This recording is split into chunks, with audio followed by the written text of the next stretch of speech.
Number 7. An aeroplane flying horizontally 1 kilometer above the ground is observed at an angle of 60 degree. After 10 seconds, its elevation is 30 degree. Then the speed of the aeroplane is in kilometer per hour is how much? Option is 372.13 kilometers. अगला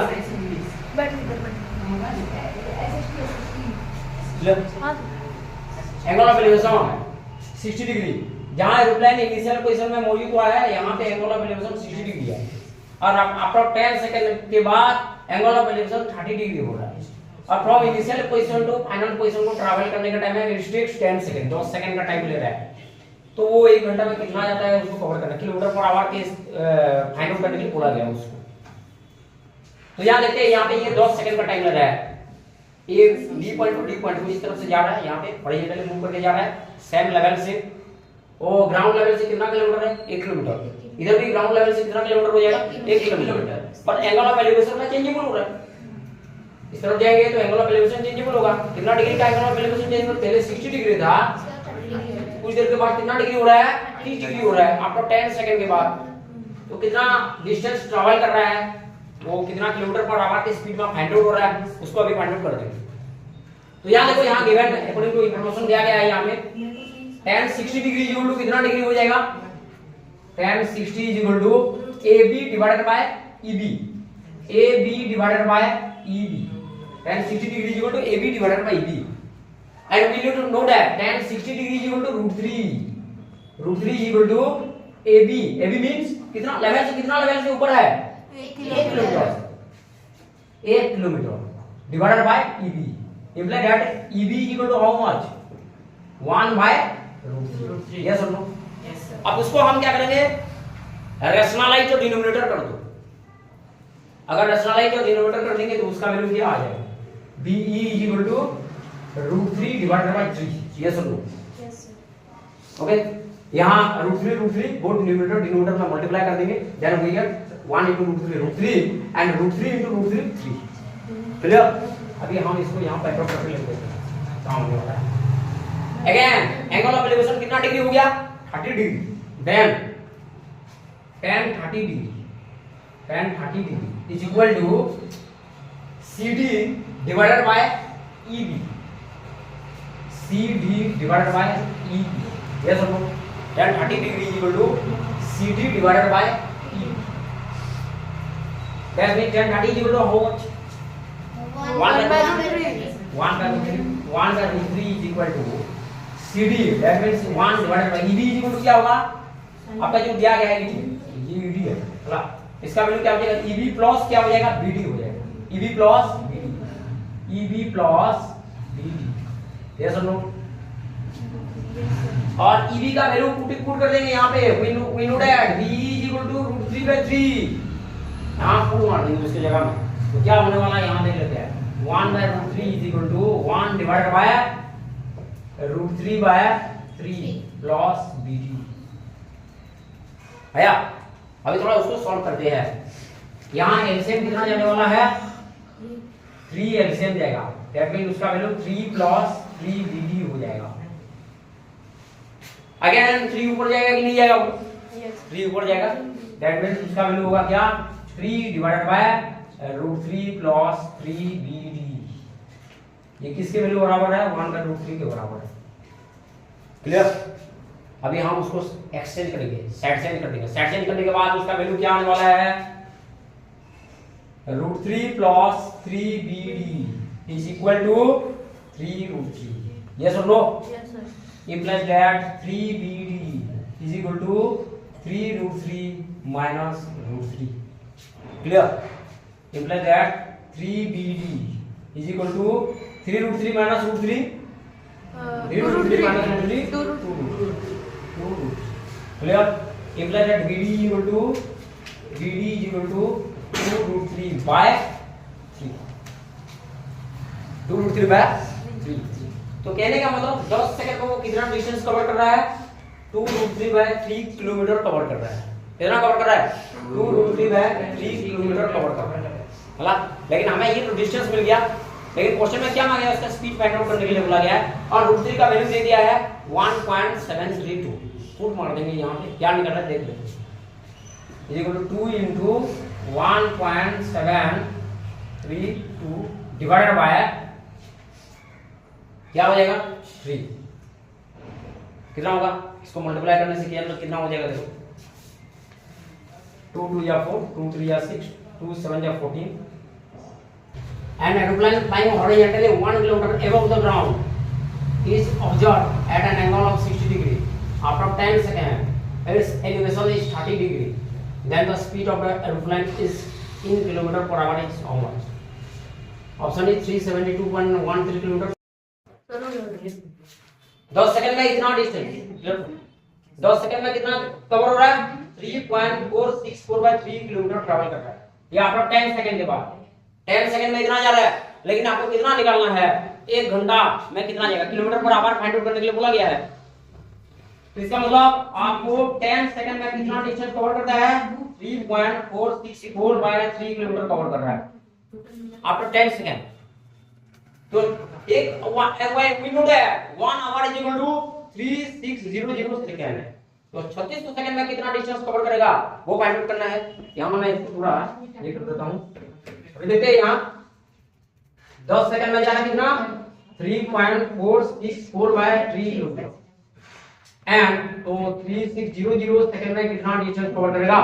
अब इसको find out करते हैं, multiply कर देंगे, कितना हो जाएगा उसका value 3.464 into 3600 divided by 3। Okay, अब इसको रिमूव करो, काट दो उसको, कितना काट दो, 1200 ये कटेगा उसके साथ, कितना हो जाएगा उसको काट देंगे, 20 काटो उसको 1200 इनटू कितना देखो हला इनटू कितना 10 हो जाएगा ना छोटा भाई, ये हो जाएगा तो कितना 1200, ये कट जाएगा उसके साथ 00 कट गया, that means 120 into 3.464 is equal to how much? Multiply कर दो उसको, मल्टीप्लाई करो कितना हो रहा है, स्टॉप करो। So 120 into 3.464 that means 415.68 kilometre. इसका मतलब इतना किलोमीटर पर आवर की स्पीड में मूव कर रहा है। ओके, कितना kilometre, 415 kilometre, 415.68 kilometre per hour की स्पीड में मूव कर रहा है। ओके, हां सर हो गया। Number 7, an aeroplane flying horizontally 1 kilometer above the ground is observed at an angle of 60 degree. After 10 seconds, its elevation is 30 degree. Then the speed of the aeroplane is in kilometer per hour is how much? Option is 372.13 kilometers per hour. Option B is 209 kilometer per hour. Option C is 389.75 kilometer per hour. And option D is 415.68 kilometer per hour. According to question, an aeroplane flying horizontally 1 kilometer above the ground. 1 kilometer above the ground. Right? Aeroplane is, this is aeroplane and is flying above 1 kilometer above the ground level. 1 kilometer above the ground. And according to question, is observed at an angle of 60 degree. After 10 seconds, its elevation is 30 degree. Now, a person which is present and the angle of elevation is 60 degree. The angle of elevation is 60 degree. Clear? After 10 seconds, the aeroplane is traveling away from the initial position. It is reached to the final position, and the angle of elevation is 30 degree. The angle of elevation is 30 degree. Okay. But the height is same. In the initial position. The height of the above the ground level is 1 kilometer. Again, the height of the above the ground level is 1 kilometer. It is travel horizontally parallelly. Okay, it is travel horizontally, equal height in equal height. At a time we can say, but it is travel from initial to final position. It takes 10 seconds. 10 second का time लिया है initial to final position को पहुंचने के लिए 10 second का time लिया है। But the angle of elevation is 30 degree. But according to question, इससे पहले कितना डिग्री था? 60 डिग्री था। तो 10 सेकंड के बाद कितना डिग्री हो जा रहा है? 30 डिग्री हो जाएगा। तो यहाँ आ गया है जो ट्रेन ट्रैवल करके गया है कितना स्पीड से जा रहा है, फाइंड आउट करने के लिए बोला गया है। Find the value of kilometre per hour इसमें कन्वर्ट करने के लिए बोला गया है। देखो इसको सॉल्व करेंगे अभी। Above the ground level 1 kilometre से पहले प्लेन कहाँ मौजूद था, इनिशियल पोजीशन, जहाँ हम ले लेंगे उसको ए बी दे देते हैं। अभी कहाँ चला गया, इसको हम सीधी ले गए, पहले इधर था, अब 10 सेकंड के बाद ये ट्रैवल करके सीधे तो यहाँ सी पॉइंट तक चला गया।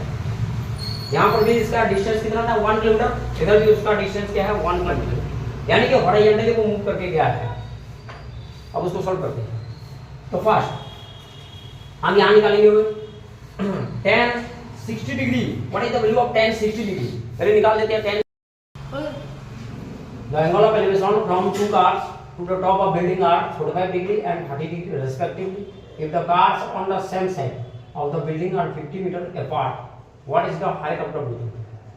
So AB is a building and the first car is lies on the ground of 45 degree, angle of elevation is 45 degree, and the second car the angle of elevation is 30 degree, and the distance between the first car and second car is 50 meter. Okay, now find the height of the buildings, find the value of the height of the building. How to find the value of height of the buildings? Again question, तो यहाँ दिया गया है, left you take the value of AB is equal to how much, x. Similarly DP is also x, because the value of tan 45 degree you using the formula of tan 45 degree, and we know that tan 45 degree is equal to how much, 1. So height is equal to base. At a time we can say height is equal to base. AB is x centimeter. That means BP is also x centimeters. Because the angle of elevation is 45 degree, and we know that tan 45 degree is equal to 1. Again, the angle of elevation from car to top of the building is 30 degree. So find the height of the building. That means using the formula tan 30 degree. Tan 30 degree is equal to how much? AB divided by BQ. AB divided by BQ. Yes or no? Here tan 30 is equal to AB means x and BQ means BP plus PQ. BP plus PQ. Tan 30 is equal to how much? 1 by root 3. Tan 30 is equal to 1 by root 3. That means x divided by BP is also x plus PQ is equal to 50 meters. Okay. Now root 3x is equal to how much? X plus 50. Yes or no? Yes, sir. Imply that root 3x minus x is equal to 50. Now x is common. Root 3 minus 1 is equal to 50. Imply that x is equal to 50 divided by root 3 minus 1. The value of x is 50 divided by root 3 minus 1. Rationalize the denominator. Then we get the value of x. X is equal to 50 into root 3 minus 1 divided by root 3 plus 1 divided by root 3 minus 1 into root 3 plus 1. Yes or no? That means 50 into root 3 plus 1 divided by square of root 3, a square minus b square formula, square of root 3 minus square of 1. Okay? That means 50 into root 3 plus 1 divided by 3 minus 1 is equal to 50 into root 3 plus 1 divided by 2. Then cancel out. The value is 25. So the answer is 25 into root 3 plus 1. This is the value of x, and we take the value of x is 25 into root 3 plus 1. Hence, the height of the building is 25 into root 3 plus 1 centimeter. Okay, this is your first question. Clear?